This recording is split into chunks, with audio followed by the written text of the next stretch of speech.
I think the main point is that we've definitely got some big crops in the United States. But I think we've also got some demand opportunities. So while we've had big crops, demand has been supportive. I mean, we see prices falling just because we have such large crops in some commodities like corn and wheat. But have seen some good, strong demand, and particularly in beans that have helped moderate price declines despite what are record crops. Record corn crop, record bean crop, record wheat crop. I mean, and prices are hanging in, falling, but hanging in there. So I think now is a good time to step up and buy, perhaps. I mean, we've seen prices moderate from those highs that we've had.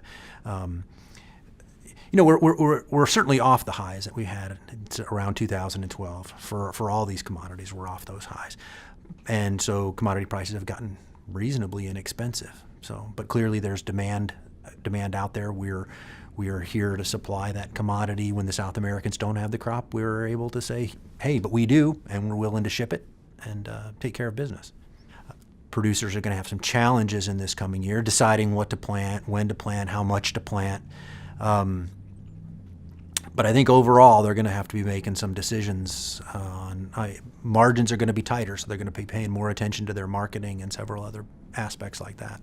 When I was an economist, or the chief economist gets to pontificate and offer suggestions, my job really is here are the numbers, and the producers are certainly sharp enough to make their decisions. They don't need me telling them what I think they ought to do. So I think the value in what we do at the board is to say, here's what we think the situation is. You take this information. If you're a buyer, if you're a producer, if you're thinking about you're a U.S. end user, you take that information. You make the best use of it that you can. Our value is providing the information. The short-term opportunity here has been with the South Americans stumbling a little bit on their crop, that's provided us an opportunity to step in and do some really good counter-seasonal business. And that's why I think you've seen prices for beans hold in there a little bit stronger than corn has, and folks looking at maybe there's a bit more of an opportunity in soybean production just because global demand seems to be quite strong. So I think that's the opportunity.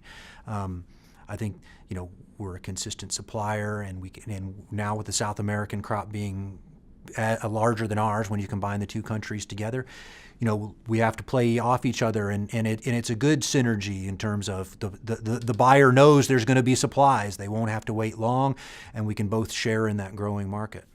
Yeah, I mean, folks are always trying to go back and say, is this like the 80s? Is it like the, and I just think the situation at the moment is different. I think that some parallels are there in terms of really tight margins. I mean, when you look around, I think that producers are, as we talked about, I think producers are going to have a challenge in terms of this individual crop's bottom line. At the same time, they came off a couple years where things were really, really quite good. So, no, I mean, I think when you look forward, I think that there are some fundamental differences here. You got that growing Chinese market, and as long as it continues to remain strong, I think that there are some good opportunities there that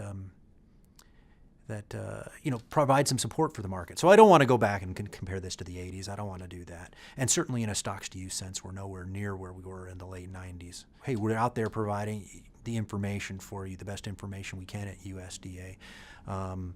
We're a resource for everybody. We're a public good. We like to talk about where we see the market at, not because we want to favor any particular outcome, just because that's what we want to provide that information so buyers can have confidence in our market perspective.